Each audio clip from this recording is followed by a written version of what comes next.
Bombay broadcasting corporation BBC Hindi news में हूं आपके साथ श्रद्धा। आइए नजर डालते हैं महाराष्ट्र की कुछ बड़ी खबरों पर।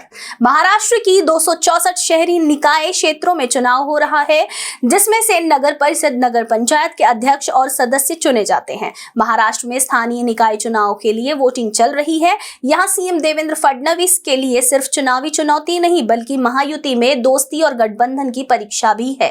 कई जगह महायुति बनाम महाविकास अघाड़ी की लड़ाई है, तो कुछ जगह दोस्ताना मुकाबले भी देखे जा रहे हैं। ये चुनाव महाराष्ट्र की सियासत में कई अहम फैसले तय कर सकती है। महाराष्ट्र में स्थानीय निकाय चुनाव के पहले चरण में 264 नगर परिषद और नगर पंचायतों के लिए मतदान हो रहा है। इस बार चुनाव में दोनों गठबंधन बिखर गए हैं। एकनाथ शिंदे की शिवसेना कहीं बीजेपी के साथ है तो कहीं कांग्रेस के साथ। कुछ सीटों पर एनसीपी शिवसेना एक साथ है तो कुछ जगह अलग है। चुनाव की मुख्य बातें: महाराष्ट्र में 246 नगर परिषद और 42 नगर पंचायत यानी 288 निकायों के चुनाव होने थे, लेकिन 24 स्थानीय निकाय चुनावों में मतदान 20 दिसंबर के लिए स्थगित कर दिया गया है। इसलिए 264 शहरी निकायों में वोटिंग हो रही है। स्थगित निकायों में ठाणे, बारामती, अमरावती, अहिल्यानगर, नांदेड़, सोलापुर, यवतमाल, धाराशिव, चंद्रपुर, अकोला और पुणे शामिल है। इस चुनाव में 6705 सदस्य और 264 अध्यक्षों का फैसला होना है। महायुति पूरी तरह बिखर गई है। बीजेपी, शिंदे की शिवसेना और अजित पवार की एनसीपी के बीच कई सीटों पर आपस में लड़ाई चल रही है। पुणे जिले की चाकण नगर परिषद में शिंदे शिवसेना और बीजेपी के खिलाफ दोनों शिवसेना गुट साथ हैं। सिंधुदुर्ग जिले की कंकावली नगर परिषद में शिंदे और उद्धव ठाकरे की शिवसेना ने बीजेपी को हराने के लिए गठबंधन किया है। धाराशिव जिले की ओमेगा नगर परिषद में शिंदे की शिवसेना ने कांग्रेस के साथ गठबंधन किया। जलगांव के चोपड़ा में शिंदे की शिवसेना ने कांग्रेस के साथ गठबंधन कर बीजेपी को टक्कर दी। नासिक जिले की ये ओला नगर परिषद में शिंदे की शिवसेना ने एनसीपी के साथ मिलकर बीजेपी एनसीपी अजित पवार की गठबंधन को चुनौती दी। पालघर के दहानू नगर परिषद में शिंदे की शिवसेना ने एनसीपी के दोनों धड़ों के साथ गठबंधन किया और मुकाबला बीजेपी से है। कोल्हापुर जिले की काकल सीट दोनों एनसीपी गुटों शिंदे की शिवसेना के खिलाफ है। कोल्हापुर की जयसिंहपुर नगर परिषद में बीजेपी, कांग्रेस और स्वाभिमानी शेतकारी संगठन शिंदे समर्थित राजश्री शाहू अघाड़ी के खिलाफ है। नाशिक की भगूर नगर परिषद में शिंदे के खिलाफ सभी दल एक साथ हैं। बीजेपी एनसीपी के दोनों धड़े शिवसेना, यूबीटी, कांग्रेस और एमएनएस निकाय चुनाव से महाराष्ट्र की सियासी तस्वीर बदल सकती है। महायुति के अंदर क्रेडिट वॉर और गठबंधन की खटास के राजनीतिक नतीजे देखने को मिल सकते हैं। इन चुनावों में सिर्फ नेताओं और मंत्रियों का ही नहीं, बल्कि बड़े नेता जैसे देवेंद्र फडणवीस और एकनाथ शिंदे का आमने सामने मुकाबला भी है। यह टकराव विधानसभा चुनाव के एक साल बाद मित्रवत तनाव और कानूनी उलझनों के बीच हो रहा है। राजनीतिक विश्लेषकों का मानना है कि निकाय चुनाव का परिणाम शासन और विपक्ष गठबंधनों दोनों के लिए अहम संकेत देगा। बीजेपी ने अब तक 100 सदस्यों और 3 अध्यक्ष पदों पर निर्विधि जीत हासिल की है। ये चुनाव सुप्रीम कोर्ट के निर्देशों के तहत कराए जा रहे हैं। मालवण में नगर परिषद चुनाव से पहले भाजपा पदाधिकारी की कार से 1.5 लाख रुपए बरामद होने पर हड़कंप मच गया। विधायक नीलेश राणे पुलिस स्टेशन पहुंचे और कार्रवाई की मांग की। नगर परिषद चुनाव की पृष्ठभूमि से मालवण से एक चौंकाने वाली घटना सामने आई। उप मुख्यमंत्री एकनाथ शिंदे गुट के विधायक नीलेश राणे और भाजपा के बीच चल रही तनातनी की पृष्ठभूमि से मतदान से एक रात पहले मालवण के नाटकीय घटनाक्रम हुआ। आधी रात को पुलिस की एक विशेष टीम ने नाकाबंदी के दौरान एक कार को रोका और उसकी जांच की। पता चला कि यह कार भाजपा के देवगढ़ तालुका अध्यक्ष महेश नारकर की है। नगर परिषद चुनाव की पृष्ठभूमि में मालवण में नाकाबंदी के दौरान जब्त की गई एक कार में 1.5 लाख रुपए नगद और कुछ पैकेज मिले, जिससे हड़कंप मच गया। चुनाव विभाग की टीम और पुलिस ने मालवण के पिंपल पार इलाके में वाहनों की जांच की तो एक कार में नकदी मिली। कार को आगे की जांच के लिए मालवण पुलिस स्टेशन लाया गया। पता चला कि कार देवगढ़ के एक भाजपा पदाधिकारी की थी। वह उस समय वाहन में मौजूद था। पुलिस ने उससे पूछताछ की। इसी बीच मालवण के 2 भाजपा पदाधिकारी पुलिस स्टेशन पहुंचे और पुलिस से कार छोड़ने के बारे में चर्चा की। इस घटनाक्रम की जानकारी मिलते ही शिवसेना गुट के पदाधिकारियों ने विधायक नीलेश राणे को इसकी सूचना दी। इसके बाद नीलेश राणे रात 12 बजे खुद पुलिस स्टेशन पहुंचे। उन्होंने इस मामले में ठोस कार्रवाई होने की पुलिस स्टेशन के बाहर मांग की और कुछ देर तक पुलिस स्टेशन में ही बैठे रहे। जिस कार से पैसे मिले थे उसमें सवार भाजपा पदाधिकारी और मालवन के भाजपा कार्यकर्ताओं को पुलिस ने पूछताछ के लिए हिरासत में ले लिया। इस घटनाक्रम के चलते मालवन में चुनावी माहौल और भी गर्मा गया और मामले की जांच जारी है। इंडिगो की फ्लाइट में सुसाइड बॉम्बर होने की खबर मिलते ही एयरपोर्ट अथॉरिटीज और सुरक्षा एजेंसियों अलर्ट मोड में आ गई। फ्लाइट की सुरक्षित लैंडिंग के लिए विशेष इंतजाम किए गए और इसके बाद विमान यात्रियों व सामान की कड़ी जांच की गई। आपको बता दें कि कुवैत से हैदराबाद जा रही इंडिगो की एक फ्लाइट को आपात स्थिति में मुंबई की ओर मोड़ा गया। विमान की मुंबई एयरपोर्ट पर इमरजेंसी लैंडिंग कराई गई। बताया गया कि विमान पर मानव बम यानी सुसाइड बॉम्बर होने की धमकी एक लंबे चौड़े ईमेल के जरिए मिली थी। विमान में सुसाइड बॉम्बर होने की खबर मिलते ही एयरपोर्ट अथॉरिटीज और सुरक्षा एजेंसियां अलर्ट मोड पर आ गई। फ्लाइट की सुरक्षित लैंडिंग के लिए विशेष इंतजाम किए गए और उसके बाद विमान यात्रियों व सामान की कड़ी जांच की गई। हालांकि अभी तक किसी संदिग्ध होने की जानकारी नहीं मिली है। यात्रियों को सुरक्षित होने की खबर है।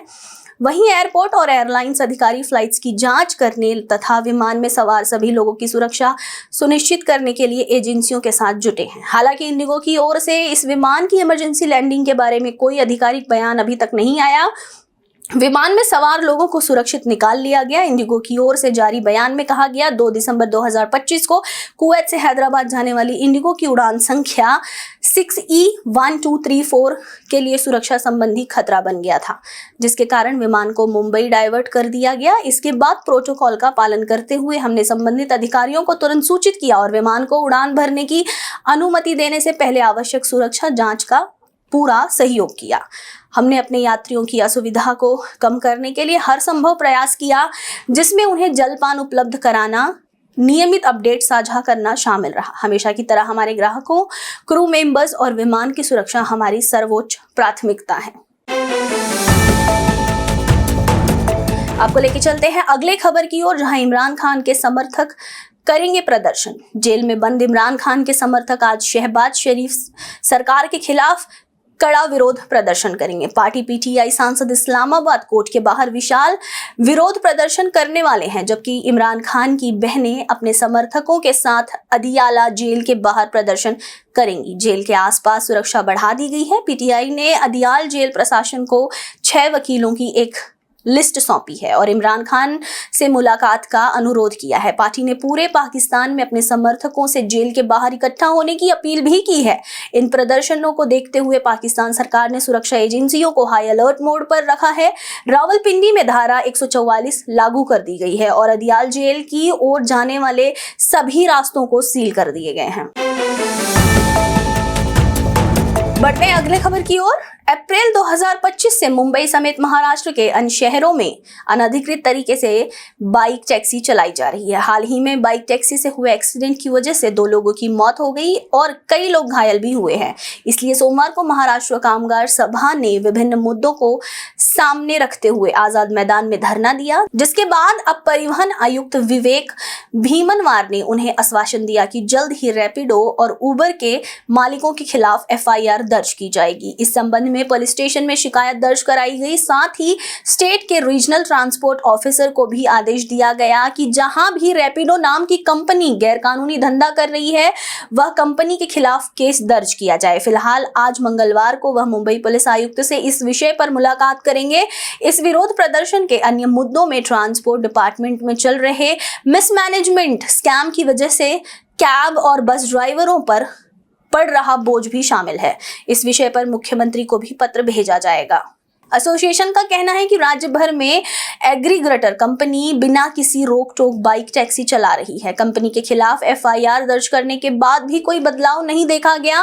पिछले 1 महीने में 2 यात्रियों की मौत हुई है और कई नागरिक घायल हुए हैं, जिसे पूरी तरह नजरअंदाज किया जा रहा है। यहाँ तक कि एक्सीडेंट होने पर पैसेंजर को कोई इंश्योरेंस भी नहीं मिलता, जबकि कंपनियां अरबों का प्रॉफिट कमा रही हैं। महाराष्ट्र कामगार सभा के अध्यक्ष डॉक्टर केशव नाना क्षीरसागर का कहना है कि सरकार ने एग्रीगेटर कंपनियों के लिए रेट निश्चित किया था, लेकिन अब तक इसे इम्प्लीमेंट नहीं किया गया। इसलिए कंपनियां भी अब डिमांड कर रही हैं और सप्लाई के हिसाब से किराया वसूल रही हैं। इसके अलावा VLDT स्कैम भी उजागर किया गया। दरअसल ड्राइवरों ने सरकारी ऑर्डर के मुताबिक 2019 से 2024 के बीच AIS 140 सर्टिफाइड कंपनियों से 100 कंपनियों से VLDT लगाए, लेकिन 2024 में सिर्फ 24 OEM को मंजूरी मिलने की वजह से अन्य कंपनी के VLTD बेअसर हो गए, जिसके बाद फिर से ड्राइवरों को 24 कंपनियों से फिर VLDT खरीदना पड़ रहा है, जिसकी कीमत करीब 14,000 होती है। इस पर उन पर वित्तीय बोझ बढ़ जाता है। बढ़ते हैं अगले खबर की ओर, जहां SIR और वोट चोरी के आरोप के मुद्दे पर लगातार दूसरे दिन संसद में हंगामा हुआ। विपक्ष SIR पर चर्चा की मांग पर अड़ा रहा और वोट चोर गद्दी छोड़ के नारे लगाए गए। इस वजह से लोकसभा में कामकाज नहीं हो सका और कार्यवाही 2 बार स्थगित की गई। राज्यसभा में भी सुबह से ही हंगामा शुरू हो गया। विपक्ष के नेता मल्लिकार्जुन खड़गे ने SIR पर तत्काल चर्चा की मांग की। SIR के खिलाफ विपक्ष का लगातार दूसरे दिन संसद में प्रदर्शन जारी रहा। लोकसभा की कार्रवाई सुबह 11 बजे शुरू होते ही सभी विपक्षी सांसदों ने नारेबाजी शुरू कर दी। कुछ सांसद वेल तक पहुंच गए। स्पीकर ने इस दौरान प्रश्नकाल को जारी रखा, लेकिन विपक्ष लगातार 20 मिनट तक वोट चोर गद्दी छोड़ के नारे लगाता रहा। लगातार हंगामे के चलते लोकसभा की कार्यवाही 3 दिसंबर सुबह 11 बजे तक के लिए स्थगित कर दी गई है। उन्होंने कहा कि 12 से 13 लोगों की जान जा चुकी है, ये अर्जेंट मैटर है। केंद्रीय मंत्री किरेन रिजिजू जी ने जवाब दिया और कहा कि कृपया टाइमलाइन कंडीशन मत लाइए, हम अलग अलग विपक्षी दलों के फ्लोर लीडर्स के साथ चर्चा कर रहे हैं, जल्द ही इस पर फैसला होगा। सत्र के पहले दिन यानी कि 1 दिसंबर के दिन भी दोनों सदनों में SIR और वोट चोरी के आरोप के मुद्दे पर विपक्ष ने हंगामा किया था। संसदीय कार्य मंत्री किरेन रिजिजू जी ने राज्यसभा में बताया था कि सरकार SIR और चुनावी सुधारों पर चर्चा के लिए तैयार है। विपक्ष से अपील है कि वह इस पर कोई समय सीमा न थोपे। सूत्रों के मुताबिक विपक्ष ने तर्क रखा कि चर्चा में SIR शब्द की जगह सरकार चाहे तो इलेक्टोरल रिफॉर्म या किसी अन्य नाम का उपयोग करते हुए विषय को कार्यवाही में सूचीबद्ध कर ले। सरकार इस तर्क पर राजी हो सकती है। वह इस पर अपना रुख बिजनेस एडवाइजरी कमेटी में रखेगी। वंदे मातरम पर हो सकती है 10 घंटे की चर्चा। मीडिया रिपोर्ट्स के मुताबिक वंदे मातरम के 150 साल पूरे होने पर सरकार सदन में वंदे मातरम पर 10 घंटे की चर्चा करा सकती है। यह बहस गुरुवार या शुक्रवार को हो सकती है। PM मोदी खुद इसमें हिस्सा ले सकते हैं। 30 दिसंबर को राज्यसभा की बिजनेस एडवाइजरी कमेटी की बैठक में सत्तारूढ़ दल के कई सदस्यों ने इस चर्चा का प्रस्ताव रखा था। अब तक ऑफिशियल बयान नहीं आया है। देश दुनिया की तमाम बड़ी खबरों के लिए बने रहिए BBC हिंदी न्यूज के साथ।